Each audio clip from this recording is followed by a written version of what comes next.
Now, on Wednesday, Saints made it through to the third round of the League Cup with a, I would say chaotic 5-3 win at Cardiff. Alfie, where do we even start with this one? Because you could have been still sat there now watching penalties, I reckon. It was certainly entertaining, but there are a few sort of things to take away when you scratch the surface.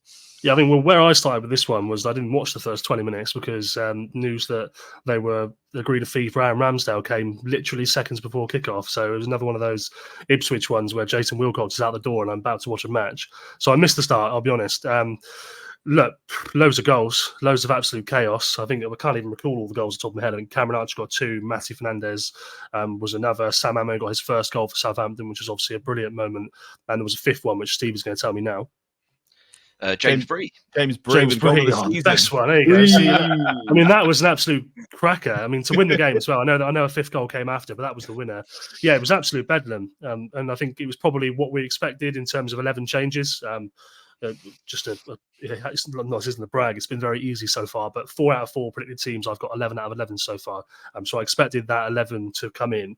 The only point of question was, would it be Ryan Manning or Charlie Taylor? And it looks like Ryan Manning is now, struggling for a game at Southampton this season, to be totally honest. But I think it was what we expected. It was absolute chaos. We got a good look at the young lads. I thought Tyler Diblin did a good 90 minutes. Say Matty did 60, Cameron Archer a couple of goals. It was a good afternoon for everybody, I think. The only problem was they were playing a Cardiff B team, so it wasn't even a championship team. It was a championship. They also made 11 changes, didn't they? Is that right? Yeah, I think so. It really was a sort of a chaos ball game. But yeah, good fun, and James Marie, well done. Steve, fair play for travelling to this one on a Wednesday. Like lots of players staking a claim to start. It would have left him with a few decisions and a few conversations to have this week. Well, it was good to see certain aspects of it. I mean, as I mentioned earlier, the change in formation for this game, which I think probably just, I don't know whether that was a case of right, this is what I want to do with the first team in 3 weeks' time. Or whether it was just a case of this is the formation that works best with the players that I'm picking and for the opposition we're playing. Difficult to tell on that. Maybe Alfie will find out at some point next press conference or whatever. But yeah, certainly the system just looked a lot more settled. I think we had enough protection for the back four with that midfield, but we had so many attacking options. Archer actually wasn't really involved very much, apart from I think he had one the flicks for Sam Amo's goal, and also then had 3 shots, 2 of which went in. He looked sharp though. Yes, well that's the thing, that he was not involved very much in sort of general play, but when the ball got into an area of importance, that was when he came alive. And I think that is very, very promising. I think because that was one of the things that I think we heard from Sheffield United fans. The first half of the season, they were creating a few chances for him, and yeah, he was getting into positions and he got a few goals. As it became very evidently clear how bad they were, obviously confidence drained from the rest of the team, and he started to go looking for the ball. At which point his usefulness reduced quite significantly.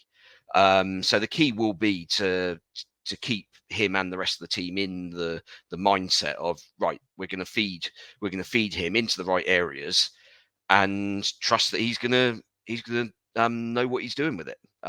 Which Wednesday night he certainly did. Yes, you caveat it with it was Cardiff's B team, but you can only beat what's in front of you, and he looked very sharp. And yeah, I mean, we'll see how long Adam Armstrong's stint in the first team lasts.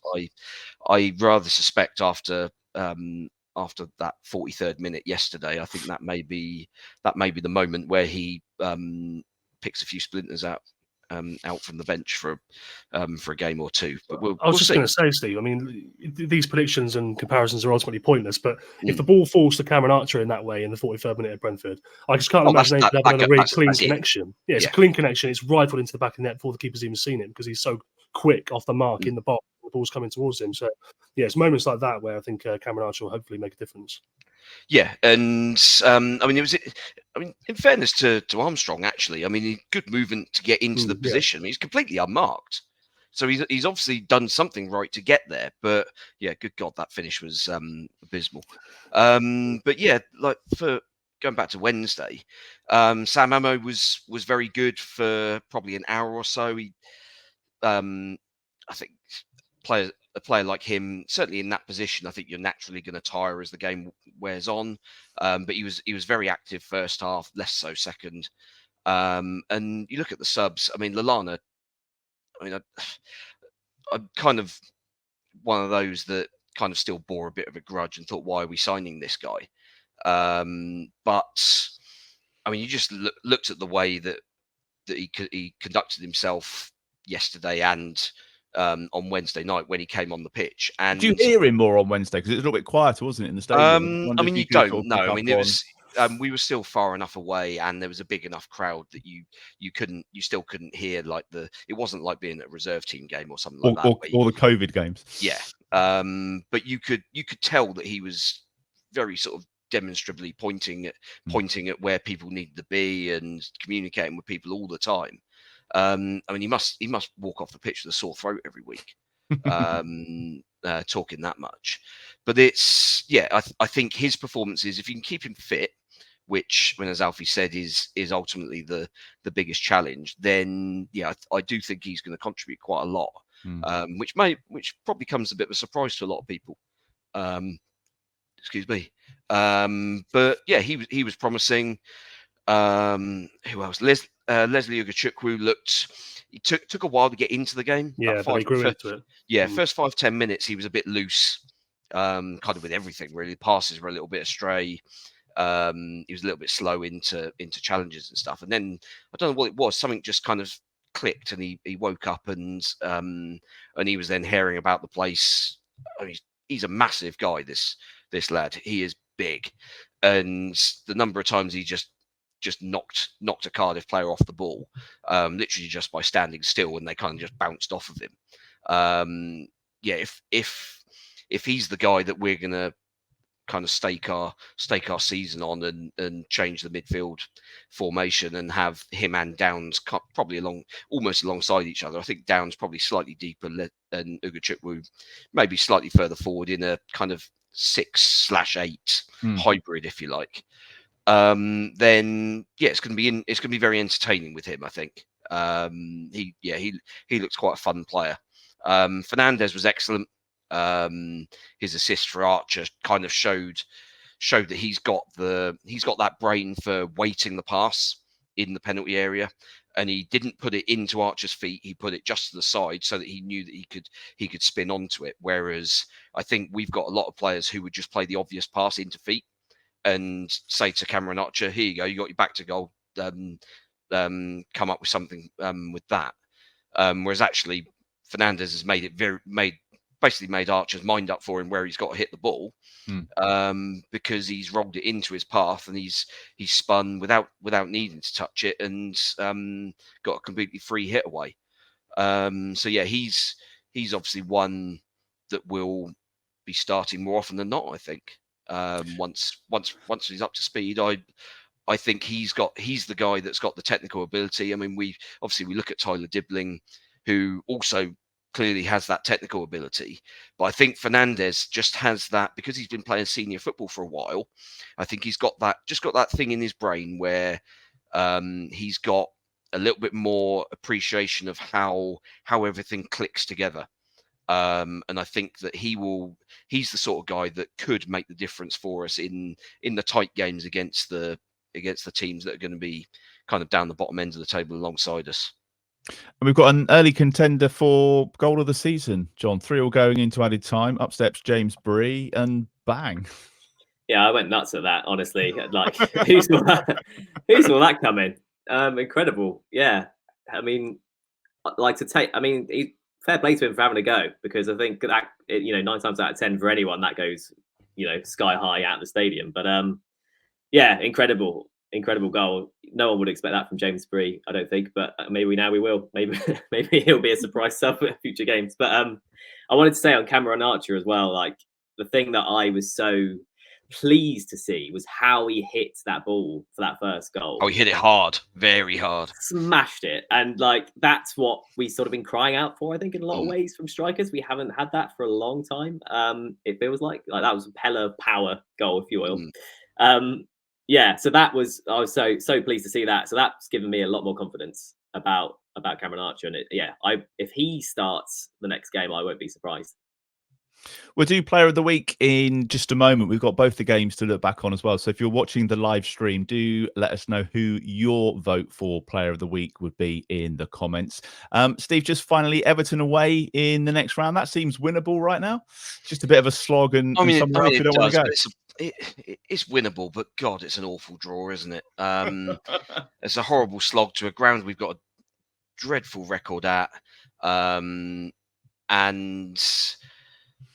yeah, I mean, one thing I will say about that game is if there are any season ticket holders out there who kind of have missed out on sort of tight away allocations at Bournemouth and Brentford and places like this, these are the sort of games that you want to go to get yourself that one level up, because you obviously get your away credits for games like this. Where I'll be honest, I'm not going to go to Goodison Park. I'll wait until the game in May, but there's an opportunity for people there to kind of get just that one level up, and you might find yourself being able to get to some of the more attractive away games, because I mean, I saw like Bournemouth away. I think there's only about 40 tickets left, and it's still not gone down to 17 plus away games.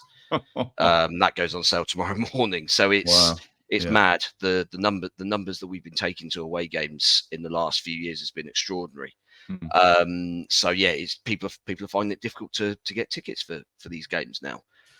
So yeah, this is an opportunity for people. Also an opportunity for some of the players. I mean, as we say, there's potentially going to be a few players that drop out of the first team reckoning after yesterday, ahead of the game in 2 weeks' time. And all of a sudden, that Everton game is now a chance for those players to say, "Hang on, I'm still here. I'm still the man for the job."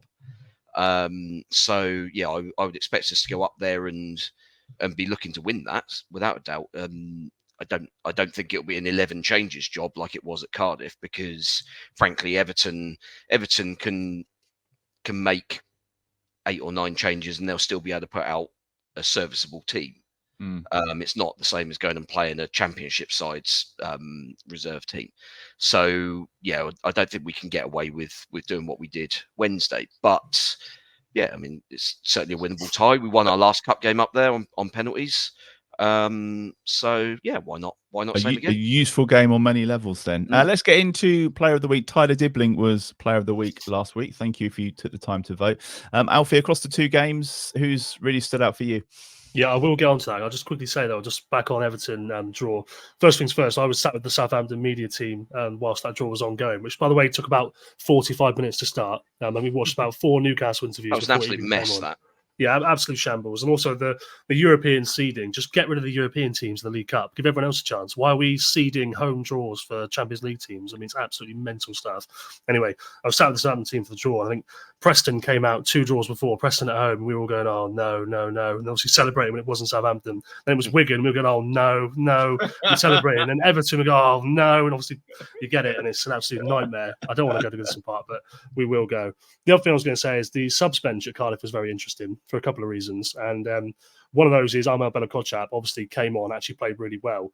But it still sounds like he's not in the plans. If they can sell him, they will. But I thought, was that just to show that he's okay, he's still here and he can play? Was that pretty much? Yeah, that's basically what it was. Is he can play football. He's not got a heart problem. But what happens if we don't sell him? Because obviously, I mean, Turkey's presumably the only place we can sell him to at the moment. Yeah, I think maybe the Dutch window is still open as well. But I don't see why Amo would want to go to any of those minor leagues, to be totally honest with you. No disrespect to them. So I think he might still be here. And I agree with you. If he's still here, does he force himself into the team quite comfortably at some point? Maybe. Yeah. The other guys that came on, obviously we spoke about Lallana at length, but Romeo Akachukwu also came on for a debut. Juan Larios came back. Juan Larios has played a match for Southampton, admittedly 5 seconds, but a great moment for him. He was happy at the end, wasn't he? Punching the air. Yeah, fist bumping, getting involved. No, it's been a long road for him. It's nearly 2 years since he's played a professional game, and he's only a young lad. And it's actually a huge moment for him. So hopefully that continues, and maybe he'll get a game at Goodison Park, for example, in the second half. But yeah, my player of the week. Sorry to ramble on there, Martin. Player of the week, Tyler Diblin, obviously, and Adam Lallana for me. So whichever one hasn't been said. Okay, Steve. I think I'd probably go with Cameron Archer. I think his impact Wednesday night gives us cause for slight optimism, maybe ahead of 2 weeks' time and kind of the challenges that await us down the front. Because ultimately we've been our fears. Basically, we've had 2 fears all summer, haven't we? How are we gonna do defensively when we're playing the ball out? How are we gonna do when we create chances? And at the moment, we're obviously failing on both of them. So if he's in the side, what we saw on Wednesday, I like the look of. So hopefully he's the answer.